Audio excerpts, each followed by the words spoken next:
Reka ngusuhuze nkwifuriza amahoro y'Imana wagomeje gukurikira Rwanda 24 News TV. Uyu ni wa mwanya twiza amakuru abagezweho arimo avugwa muri kino gitondo cya tariki ya 22 z'ukwezi kwa gatanu 2024. Twamaze kugera muri studio tukuzanira amakuru agezweho arimo avugwa muri kino gitondo cya kare ku mirongo y'imbere ku rugamba ku butaka bwa Repubulika Iharanira Demokarasi ya Kongo, ndetse tukanitsa mu karere Rwanda ruriremo, ariko cyane cyane tukibanda kuri no ntambara ikomeje kubera mu burasirazuba bwa Repubulika Iharanira Demokarasi ya Kongo, biri guhuza igisirikare cy'M23 ndetse n'igisirikare cya leta FARDC.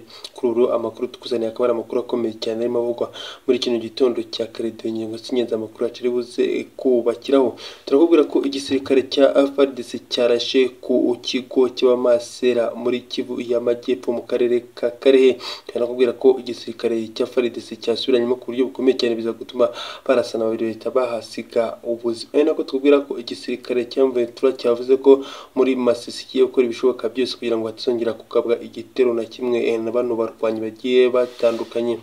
Aya makuru nandi yose turaje kurambura ku buryo bukomeye cyane. Reka maze ngusubire n'undi gukanda subscribe, comment, like ndetse na share kugira ngo tubane kuri umuyoboro mugari wa Rwanda 24 News TV, ukugeza amakuru abagezweho kandi amakuru aba yizewe. Twita twihuta n'inkuru ya mbere irimo itugira muri kino gitondo, iravuga ko abasirikare ba FARDC barashe mu kigo kibarizwamo abamasera bagiye batandukanye muri teritwari ya Karehe nyine muri Kivu y'Amajyepfo.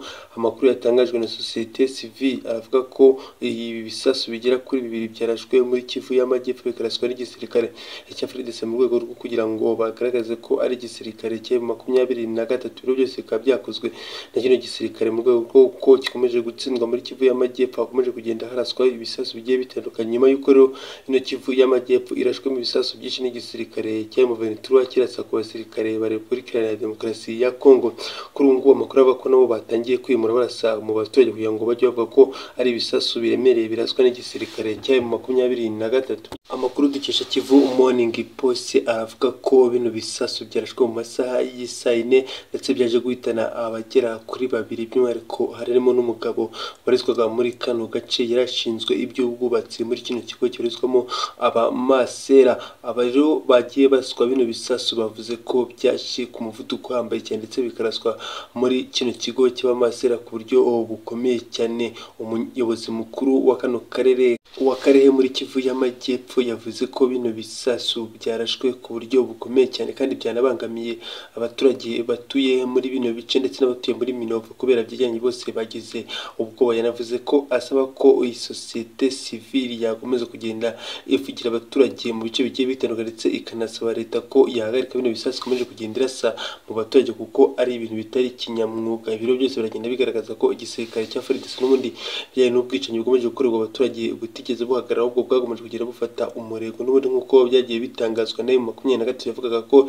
igisirikare cya FARDC gikomeje kwibasira abaturage ndetse kikanabica mu buryo bw'amahere, bakavuga ko byakozwe na M23. Byose rero byagiye bigaragara mu bice byose abagiye bakoramo uno bwicanyi. Igisirikare cya FARDC gikomeje cyica abaturage mu bice bigiye bitandukanye no kuba cyatanye no kwibasira n'abamasera. Urumva ko ari ikibazo gikomeye cyane. Umuyobozi ushinzwe guhuza inzego muri teritwari nyine ya Karehe Delphine Birimbi yavuze ko bino bikorwa bigomeje gukorwa n'igisirikare cya Repubulika Iharanira Demokarasi ya Kongo ari ibikorwa bya kinyamaswa, kandi ibi ngibi bitagakwiye ku gisirikare nk'iki cya leta kuba ari kwibasira abaturage bakabica, ngo byose bigaragaza ko ari ubwoba ndetse no gukomeza kwica abaturage n'ubundi, ahubwo atari intambara arimo ari ubwicanyi bukomeje gukorerwa abaturage bagiye batandukanye, dore ko mu bice bigiye bitandukanye byaraswamo ibisasu ku buryo bukomeye cyane. Bikagenda bishimanyirwa ko byose byagiye biraswa n'igisirikare cya Repubulika Iharanira Demokarasi ya Kongo gifatanyije n'abambari bacyo harimo wazana ndetse na FDL. Gusa kuri ubu ngubu ibino bisasu bikomeje kugira biraswa mu bice bigiye bitandukanye, noneho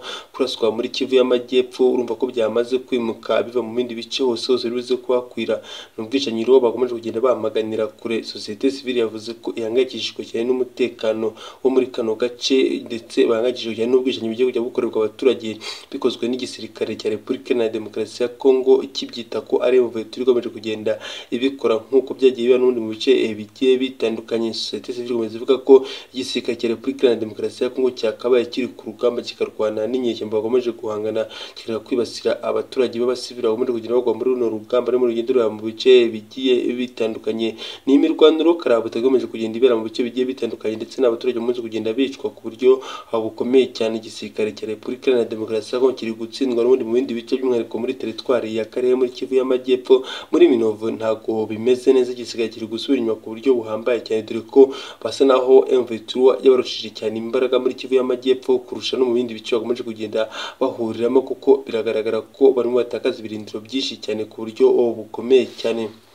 Ari nabo tubwira ko n'ubundi igisirikare cy'M23 cyahakanye amakuru yavuga ko hari ibice kino gisirikare cy'M23 cyatakaje bigafatwa n'igisirikare cya FARDC, inyuma y'uko amakuru agiye akwirakwira FARDC ivuga ko hari ibice yambuye igisirikare cya M23. Abasenguzi bakavuga ko kabara agashya ikoze M23 amaze gutangaza ko nta gace kamwe yigeze itakaza mu bice byose yafashe, ahubwo ngo ari propaganda kino gisirikare cya Repubulika Iharanira Demokarasi ya Kongo kugira ngo cyumvikanishe ko hari urwego cyaba cyaragize icyo gikora cyangwa se icyo cyaba cyaragize agace na kamwe kigarura nyuma y'imyaka isaga 2 barimo barwana kino gisirikare cya Repubulika Iharanira Demokarasi ya Kongo bari guhangana na M23. Kuri ubu rero amakuru aravuga ko M23 yavuze ko nta bice na bimwe yigeze itakaza cyangwa se ngibe yakuramo abasirikare bayo, ko n'ubundi ari uburenganzira bwayo ikomeje kugenda irwanira kandi ngo izabugeraho. Tukiyanya twubwire ko igisirikare cya SADC cyamaganwe uruhare cyagize muri no coup d'etat igiye kubera ku butaka bwa Repubulika Iharanira Demokarasi ya Kongo. Amakuru atugera avuga ko kino gisirikare cya SADC cyagize uruhare muri ino coup d'etat imibera Kinshasa igakorerwa Perezida Felix Antoine Tshisekedi Ikirombo. Amakuru dukisha Kivu Morning Post aragira ati ubuyobozi bwa Repubulika Iharanira Demokarasi ya Kongo bugize mu gisirikare bwamaganye uruhare rwagizwe na SADC muri no coup d'etat, dore ko n'uno SADC ikomeje kugenda itemango ku buryo bukomeye cyane, n'ubu nta kintu na kimwe kigaragara yigeze ikorera kino gisirikare cya Repubulika Iharanira Demokarasi ya Kongo. Amakuru akaba avuga ko hari urundi ruhare nago ruba rwaragizwe n'abana basirikare ba SADC muri no coup d'etat, dore ko bavuga ko intwaro zose bano bagabo bakoresheje baza gukora coup d'etat zaturutse muri SADC. Ibiro biraza kuzamura umwuka mubi hagati y'abaturage ndetse n'itangazamakuru n'igisirikare cya SADC, bishobora kuza gutuma iyi SADC iza kuva kuri uno butaka ndetse inabuvaho nabi, nk'uko n'ubundi byagiye bigaragara n'ibindi bisirikare byagiye bihava ku buryo habwa amahere kandi ku buryo butumvikana. Kuri uro bamaze gusohora itangazo bamagana SADC ku byo yakoze ndetse banayisaba ubusobanuro ku bijyanye n'intwaro zayo zagaragaye muri no coup d'etat yari imibera Kinshasa, umurwa mukuru wa Repubulika Iharanira Demokarasi ya Kongo. Bikavuga ko ubwo SADC yatangiye guteragurwa hejuru kuri ubu ngubu nari buze gukuramo akayo karenge nyuma y'ibindi bisirikare bigiye bitandukanye byagiye bihaza bikava bitewe n'uko umutekano wabo ndetse no kumvikana n'abaturage byagiye bigorana, bigatuma hazamuka umwuka mubi hagati y'abaturage ndetse n'itangazamakuru na kino gisirikare. Hashije iminsi itari mikeya ibitangazamakuru bikorera ku butaka bwa Repubulika Iharanira Demokarasi ya Kongo bitangiye gutangaza ko kino gisirikare cya FARDC Wazalendo FDLR byashyize hamwe kugira ngo birwanye n'umutwe wa M23 bikaniyambaza SADC ngo ize kubafasha. Kuri ubu ngubu batangaje ko SADC nta kintu na kimwe yigeze bafasha, nubwo na SADC nayo ivuga ko Repubulika Iharanira Demokarasi ya Kongo igisirikare cya nacyo ari baringa. Bakavuga ko bakabaye barafashe bino bice byose, ahubwo kino gisirikare cya FARDC nacyo ari baringa, mu gihe igisirikare cya FARDC nacyo kivuga ko leta yabo yubatse igisirikare gikomeye, ahubwo ngo yazanye igisirikare cya baringa aricyo cya SADC cyomeje kubafasha mu kurwana mu bice bigiye bitandukanye. Biri kwibazwa se uruhande ruri kunenga urundi bizarangira bite? Uruhande rumwe ruti Repubulika Iharanira Demokarasi ya Kongo ifite igisirikare kidakomeye, Repubulika Iharanira Demokarasi ya Kongo nayo iti SADC nayo igisirikare cyayo ni baringa. Ese ibingibi bizarangira bite? Reka twerekeze muri Kivu y'Amajyaruguru tukubwire ko abasirikare ba Repubulika Iharanira Demokarasi ya Kongo bagera kuri 2 nyuma yo gushwana bapfa telefone baje kurasana bose bagahita bitaba Imana. Amakuru tukesha Minembwe Capital News aravuga ko bano basirikare baje gusara bapfuye telefone bakaza kurasana, gusa amakuru dukuri ndari ngirizera ntago ari telefone bapfuye mu by'ukuri, ahubwo ngo ni ibyo kurya, dore ko ngo ari ingorabahizi muri kino gisirikare cya Repubulika Iharanira Demokarasi ya Kongo ko ngo bamaze gufungirwa imihanda yose kugira ngo ibyo kurya bagereho. Ubu usanga ari ikibazo gikomeye cyane. Amakuru akavuga ko bano bagabo babiri baje kurasana bapfuye telefone, ariko ngo baje guteruka ku bijyanye n'ibyo kurya, dore ko ngo umusirikare umwe yari afite telefone yaje gusaba undi ibyo kurya akaza kubimwima ku buryo bukomeye cyane, bikaza gutuma umusirikare agira umujinya. Yaje gusanga uyu umusirikare nawe afite telefone ye aza guhita amurasa urusa amasasu undi nawe ahita amwishyura bose baza guhita abitaba Imana.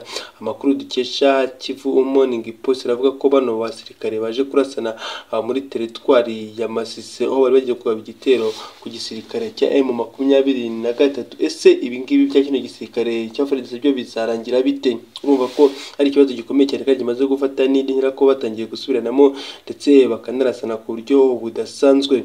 Reka rero ngushimire twari tugomeje kubana muri makuru yagezweho muri kino gitondo. Reka n'ubundi ngusabe gukanda subscribe, comment, like ndetse na share kugira ngo twemeze kubana kuri uyu muburo mugari wa Rwanda 24 News TV ukugeza amakuru bagezweho kandi amakuru aba ayizewe.